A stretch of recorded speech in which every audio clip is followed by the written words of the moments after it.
What would you do if I told you that everything you know about meditation is incomplete? What if the path to other realities lies not in the mind, but in the body?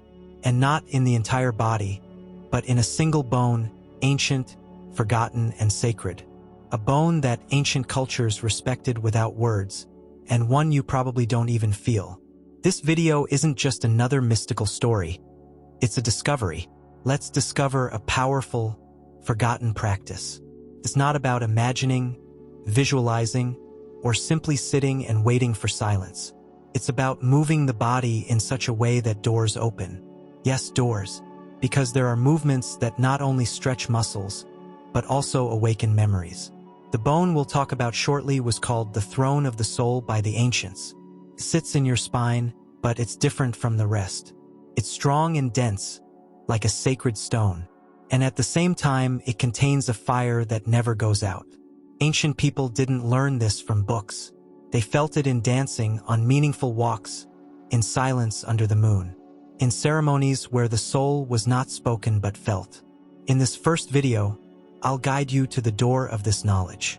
We'll uncover the secret of this bone. I'll tell you how I found it, how I felt it awaken within me, and why I believe this small body part can change your entire worldview. For true spirituality does not mean ascending, but descending. It is not about leaving the body, but rather about remaining so deeply within it that the barrier between the worlds becomes thin. This is how the ancients did it. They weren't meditating. They moved this bone and entered another dimension. You'll find out which bone it is, because its movement is a secret key, and how you can begin to experience this for yourself. But first, let's return to the roots, to the caves, the myths, to the bodies of the wise men who danced mindlessly. They allowed their bodies, not their minds, to guide them beyond the visible. Prepare yourself. What you're about to hear isn't a new technique. It's an ancient echo, a truth that has always been within you and is now beginning to awaken. In ancient cultures, where knowledge was found not in books but in the body, there existed a sacred wisdom that gradually disappeared with the advent of reason as the sole truth.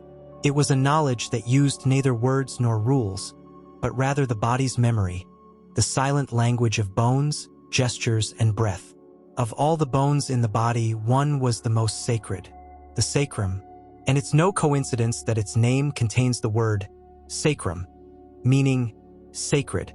Located at the end of the spine, at the base of the pelvis, this triangular-shaped bone connects earth and heaven. The ancients saw it as the basis of life energy, the place where consciousness could awaken, not through thought but through movement, and not just any movement, a movement with intention, a ritual that vibrates. In African traditions, wise elders who walked between worlds performed spiral dances that moved the base of the spine. They didn't dance solely for artistic purposes. They danced to open doors within themselves. Something happened in this vibration. The energy rose like an ancient fire, awakening parts of their perception that had previously slumbered. In Mesoamerica, narrativism taught that certain devoted movements reactivated an ancient code in the body. Even without using modern anatomical terms, they knew that everything began at the base, at a point they called the throne of the spirit. They neither practiced yoga postures nor remained silent. They moved the body's axis. Even in Egypt, the art of reincarnation was not merely spiritual. During funeral rituals, special attention was paid to the spine and its base, because they believed that the soul returned through the Jed pillar, a symbol of the life axis, connected to the sacrum and the energy that rises through it. Not the body, but the consciousness was supposed to remain stable. And in some medieval occult traditions, alchemists called the sacred bone the crucible of the spirit in the flesh. It was said that the serpent of memory slumbered there. Not an evil serpent, as religion later twisted, but a symbol of an ancient energy that, when released, granted vision, power, and a direct connection to a hidden reality. But why? If it was so important, why didn't we talk about it more? Why did the knowledge of the body as a temple remain hidden? Because the understanding that within us lies a natural path to expanding consciousness is of no interest to the systems that seek to control everything. Because when you have access to other realities without intermediaries, without rules, without religion, then you are free. And the sacrum, this forgotten bone, has the power to free you from within. Working on this is no ordinary physical exercise. It's alchemy in motion. Here, spirituality becomes reality. Here, technology becomes ritual. And here the body reveals itself not as a prison, but as the true gateway. Imagine for a moment that your body is not just a biological structure, but a sacred construct. Not a vessel, but a tool.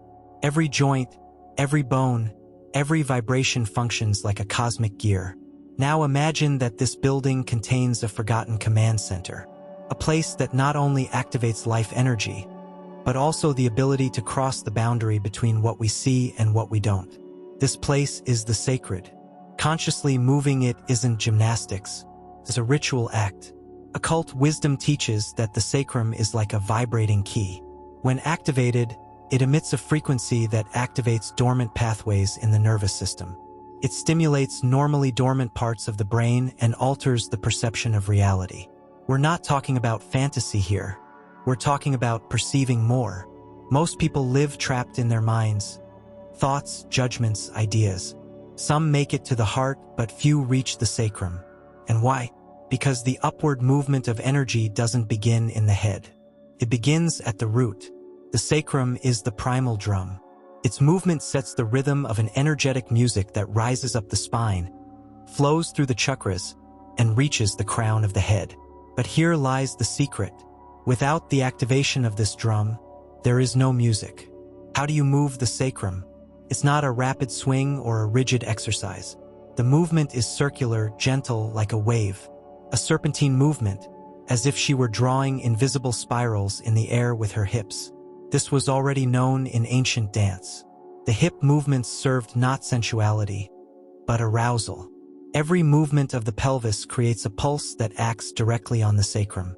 And if this pulse is performed consistently, rhythmically, and attentively, the bone begins to vibrate. This vibration is not a strong tremor, but something more subtle. You feel an inner expansion, a pleasant warmth, the sensation as if something were moving deep within you. Then your body begins to remember. It's not about remembering ideas, but about what it's like to be alive at your core. And it doesn't stop there. As you repeat this movement devotedly and without compulsion, you'll notice changes in your breathing, your state of mind, and your spatial awareness. Time seems to pass more slowly. Attention becomes effortlessly present. And if you stay focused, something even more profound happens. Reality begins to unfold. Those who have practiced this technique report that after a few minutes of conscious movement of their sacrum, they begin to perceive unusual things. Inner lights that don't come from outside, quiet sounds in the head, a feeling of oneness with everything. And at more advanced levels, spontaneous visions, old memories, or even brief immersions into other dimensions of consciousness. It's not about control. It's about vibrational access. The most important thing to understand is that you're not creating anything new. You're removing what's in the way. You're activating a function that's been forgotten. The sacrum is the sacred drum of the soul. And when you move it mindfully, everything within you begins to dance. When it is activated and the vibration increases, the entire body enters a state that ancient traditions call the threshold. It's not a trance or simple relaxation, but a profound shift in perception. In this moment, the boundaries between inside and outside, between the real and the symbolic, begin to blur. What opens up here is not just an energetic experience.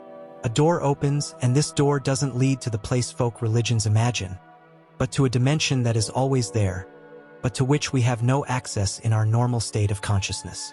Initiates of ancient traditions, whether priestesses of the Temple of Isis, Toltec sages, or Druidic mystics, knew that the activation of the sacrum was no joke. For what awakens there is not just energy, but an interdimensional memory. The body remembers things the mind cannot comprehend. Places you've never visited, knowledge you've never learned, archetypes that emerge like a living force.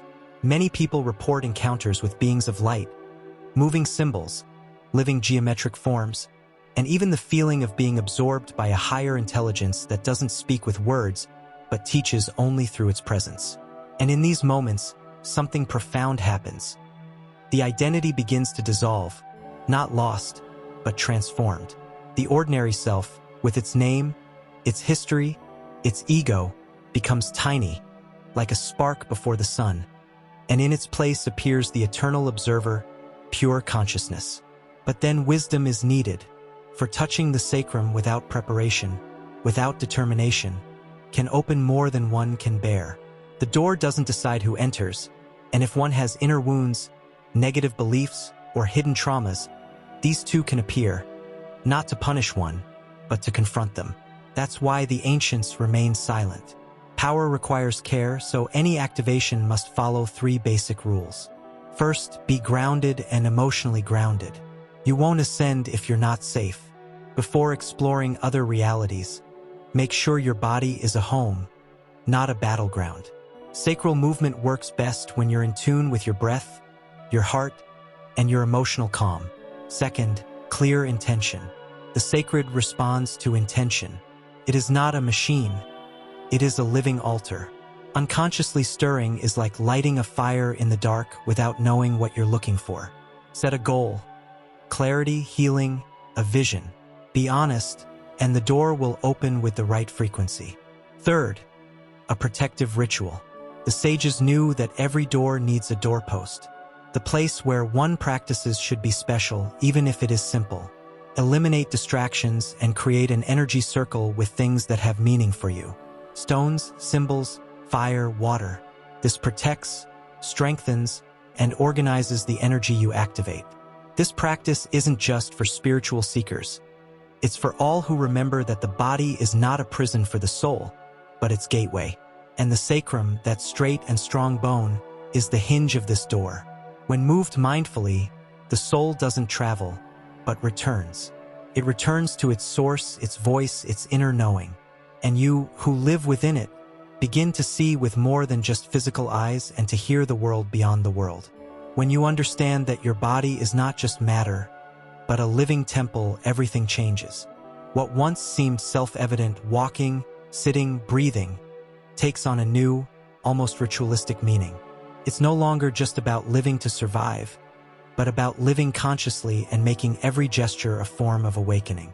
When you've come this far, and this knowledge touches you like a bell vibrating in your chest, it's time to do more than just listen. It's time to practice.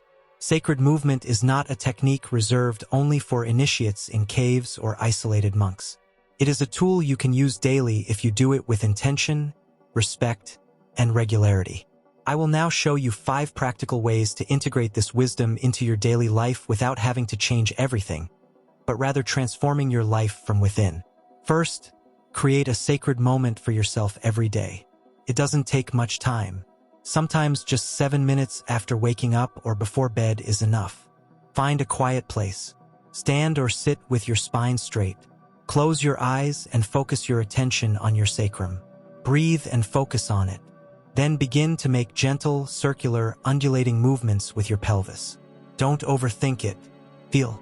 This moment should be your daily sanctuary, your surrender to body and soul. Second, walk with sacred awareness. Imagine each step as a drum vibrating deep within your body. Walking can become a sacred practice if you pay attention to your sacrum. Feel it moving with each step. Go slowly. Imagine you're drawing an invisible pattern on the floor. This exercise transforms something as simple as walking into a connecting door. Third, listen to tribal music and allow your body to respond to it. Some rhythms, especially shamanic drumming or ancient music, are said to awaken the body's intelligence. When you listen and allow your sacrum to resonate without forcing or overthinking it, you connect to an ancient frequency. Your body knows what to do if you let it. Fourth, move before important moments. Before speaking in public, having a difficult conversation, or making a decision, move your sacrum. 5 minutes of pelvic activation will bring you back to your center, ease fears, and align your instincts with your vision. This prepares your energy before you act. Fifth, make it a moving meditation. Not everyone can sit and meditate for an hour, and they don't need to, but everyone has a body. If your mind can't calm down, start moving your body. Let your sacrum guide you. Fourth, you can reach deep states without standing still. Sometimes movement is the best way to find stillness. Remember, the body does not hinder your spiritual growth. It is your oldest, purest, and truest tool. The sacrum is your forgotten center, and when you move it respectfully, you become a dancer between the worlds. You don't have to live in isolation or wait for a master. Your body is your master. The sacrum is the key. Your life is the temple. We have reached the end of this journey, but in truth, it is only the beginning. For what you have now learned, this wisdom that has returned to you, lies not in ideas, but in movement, in presence, in living vibration. I haven't given you a new theory or a practice that you should simply memorize. What we share is a memory, the rescue of what was forgotten. Not because it was a secret, but because the obvious is easy to ignore. The sacrum has been with you since time immemorial. It was the first bone to form in the womb. From it, the spine and everything else developed. It is the foundation, the root, the sacred drum that determines the rhythm of your being. That's why many traditions call it the throne of the soul, for it is where consciousness rests when it is still, and where it rises when it is ready to move. Remember the times when you searched for answers in books, courses, gurus, and difficult techniques? Even then, something seemed to be missing. Perhaps it wasn't more information, but rather the need to become a body, to abide in your temple and open the hidden door. And that door isn't far away, not even in a lost temple. It's within you, moving with you, waiting. Perhaps you have doubts, your mind wants to explain everything, and a part of you asks, is it real? Just say it, observe, experience, feel it. The truth of the body needs no defense. It reveals itself through direct contact. Consciously moving the sacrum not only changes your energy, but also your perspective on the world. You no longer react, you respond. You don't just survive, you inhabit, you don't run away from yourself, you find yourself. And that, my friend, is true awakening. An awakening that doesn't happen suddenly, but through daily practice, moving, feeling, falling, returning, breathing, dancing, until one day, without realizing it, you no longer look for doors because you've become one yourself. If this message touched you, subscribe to the channel, like it, and share it with those you know who are also ready to remember. Every soul that awakens helps others awaken, and in a world that still sleeps, your movement can be the spark that ignites other memories. Thank you for walking with me, and remember, your body is not just the vehicle of the soul, it is the living soul, and when you move with surrender, reality itself begins to dance along.